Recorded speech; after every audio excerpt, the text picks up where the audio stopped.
नमस्कार तथा जय मसीह के दोस्तों, एक नए वचन में आप सभी का एक बार फिर से स्वागत है। दोस्तों, हमारे पास जो भी वस्तुएं हैं, हम चाहते हैं, हमारी इच्छा होती है वो हमेशा चमकती रहे। चाहे वो हमारे फर्नीचर हो, चाहे हमारा मोबाइल हो, चाहे हमारे घर में कुर्सियां हो, चाहे फ्रिज हो, चाहे टीवी हो, चाहे पंखे हो, चाहे साइकिल हो, चाहे बाइक हो। हम चाहते हैं कि वो हमेशा चमकती रहे, पुराना न हो। और अगर पुराना भी हो जाए तो हम बाज़ार से या ऑनलाइन से विभिन्न पॉलिश को मंगा के, जो चमकाती है चीज़ों को, उन चीज़ों को मंगवा कर हम उन्हें पॉलिश करते हैं। हम उसे चमकाना चाहते हैं और हम चाहते हैं कि हमारे पास जो भी वस्तुएं हैं वो हमेशा चमकती रहे, वो हमेशा शाइनिंग करते रहे। और अगर पॉलिश मंगा के फिर भी वो नहीं चमकता है, वो चमकता नहीं है, तो हम कोशिश करते हैं, अगर हमारे पास में पैसा होता है तो हम उसको रिप्लेस कर देते हैं, बदली कर देते हैं। मतलब हम उन पुरानी चीज़ों को हम बेचकर हम नई चीज़ों को खरीद कर लाते हैं। मेरा कहने का तात्पर्य है कि हमारे घर में जो भी चीज़ हो, जो भी वस्तुएं हों, हम चाहते हैं कि हमेशा वो नई रहे, हमेशा वो चमकती रहे।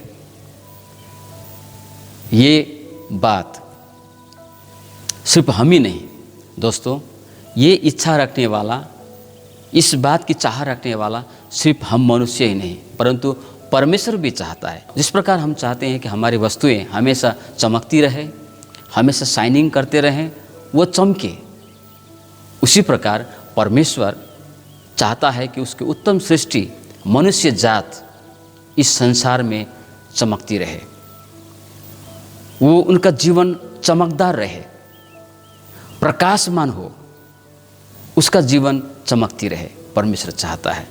इसलिए वो यशायाह की पुस्तक 60 अध्याय उसका 1 पद में इस प्रकार से लिखा है, उठ प्रकाशमान हो, क्योंकि तेरा प्रकाश आ गया है और यहोवा का तेज तेरे ऊपर उदय हुआ है।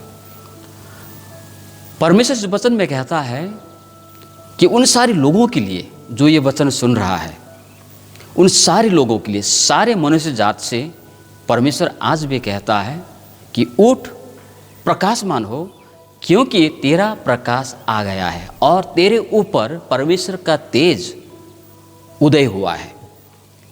प्रियो, इस पद से पता चलता है जिस प्रकार हम चाहते हैं कि हमारे वस्तुएं हमेशा चमकती रहे, हमेशा चमकदार रहे, और हमारी एक इच्छा होती है, हमारे चीज़ जो है, हमारे पास जो वस्तुएं भी है वो चमकती रहे। उसी प्रकार परमेश्वर चाहता है कि इस संसार में हमारा जीवन चमकदार बने, हमारा जीवन चमकती रहे।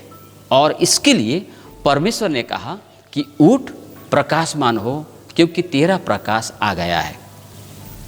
अगर आप सुसमाचार यूहन्ना 1 अध्याय उसका 9 पद को पढ़ेंगे तो वहाँ ऐसा लिखा है, सच्ची ज्योति जो हर एक मनुष्य को प्रकाशित करती है जगत में आने वाली थी। सच्ची ज्योति जो हर एक मनुष्य को प्रकाशित करती है जगत में आने वाली थी। ये सच्ची ज्योति कौन है? ये है यीशु मसीह। यीशु मसीह एक ऐसा ज्योति है जो हर मनुष्य के, हर व्यक्ति के जीवन को चमकदार बना सकता है। हर मनुष्य के जीवन को वो चमका सकता है, हर मनुष्य के जीवन को वो उजाला कर सकता है, हर मनुष्य के जीवन को वो प्रकाशित कर सकता है। वो है सच्ची ज्योति, और वो संसार में आने वाली थी, अर्थात आज हमारे लिए वो आ चुका है। अगर आप आज इस वचन को सुन रहे हैं तो परमेश्वर यीशु मसीह को संसार में इसलिए भेजा, सबसे पहला कारण तो वो आपको पापों से छुटकारा देना चाहता है, श्रापों से छुटकारा देना चाहता है, और आपके जीवन को प्रकाशमय बनाना चाहता है, आपके जीवन को प्रकाशित करना चाहता है, चमकदार करना चाहता है। प्रियो, हमारे जीवन को चमकाने के लिए, वस्तुओं को चमकाने के लिए, आपके टीवी, फ्रिज, पंखे, मोबाइल को चमकाने के लिए बाज़ारों में अनेक प्रकार के पॉलिश आपको मिल जाएगा, आप खरीद के ला के चमका सकते हैं। लेकिन आप अपने जीवन को चमकाने के लिए, आप अपने परिवार को चमकाने के लिए कोई बाज़ार में या कोई संसार में दूसरा कोई वस्तु आपको नहीं मिलेगा। और वो है, अगर कोई हमारे जीवन को चमका सकता है, यदि कोई हमारे जीवन को प्रकाशित कर सकता है तो वह है यीशु मसीह, अर्थात स्वयं परमेश्वर देह धारण करके इस पृथ्वी पर आया हमारे जीवन को प्रकाशित करने के लिए, हमारे जीवन को चमकाने के लिए। अब परमेश्वर तो हमारे जीवन को चमकाना तो चाहता है, बाजार से पॉलिश लाने से ही हमारी वस्तुएं जो है वो चमकती नहीं है। उसको खोलकर, उस डब्बा को खोलकर उसमें जो भी पदार्थ है उसको लगाना पड़ता है उस जगह पर। चाहे कोई भी वस्तु है, जब वो चमकती है तब वो चमकती है। उस बाजार से लाए हुए उस पदार्थ को उसके ऊपर में आपको रगड़ना होता है, साफ करना होता है, उसको लगाना पड़ता है, तभी वो वस्तुएं चमकदार होती है। ठीक इसी प्रकार हमारा जीवन, प्रभु यीशु मसीह तो आ गया है हमारे जीवन को चमकाने के लिए, हमारे जीवन को प्रकाशित करने के लिए, लेकिन वो ऐसे ही होता नहीं है। उसके लिए हमें उठने की आवश्यकता है। प्रभु कहता है उठ।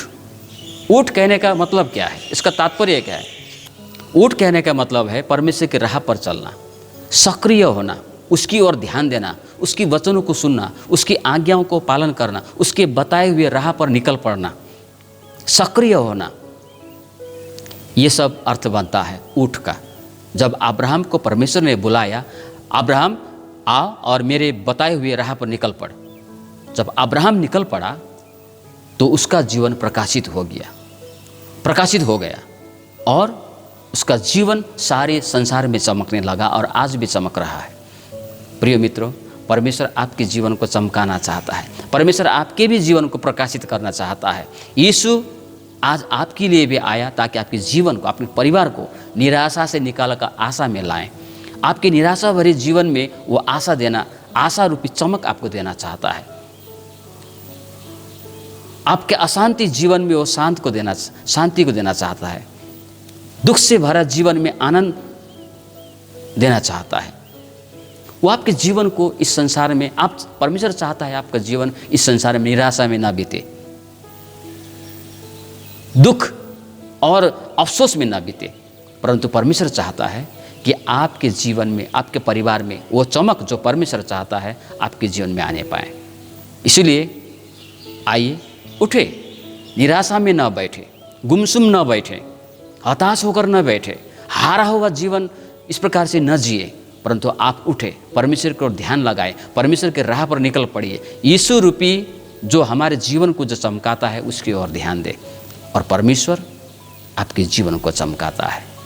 हे सोने वाले मुर्दों में से जी उठ, तब मसीह की ज्योति तुझ पर चमकेगी। इफिसी का पत्र 5 अध्याय का 14 वचन। और जब हम उनके वचन को सुनते हैं, उसकी आज्ञाओं को मानते हैं, उसके बताए हुए राह पर चलने के लिए निकल पड़ते हैं, तो हमारे जीवन इस संसार में चमकने लगती है। हम निराशा में नहीं जीते हैं, हम हताश होकर नहीं जीते हैं, हम हारा हुआ जीवन नहीं जीते हैं, परंतु हमारा जीवन, हमारा परिवार इस संसार में चमकने लगता है। तो परमेश्वर इस छोटी सी मनन में आप सभी को आशीष दे।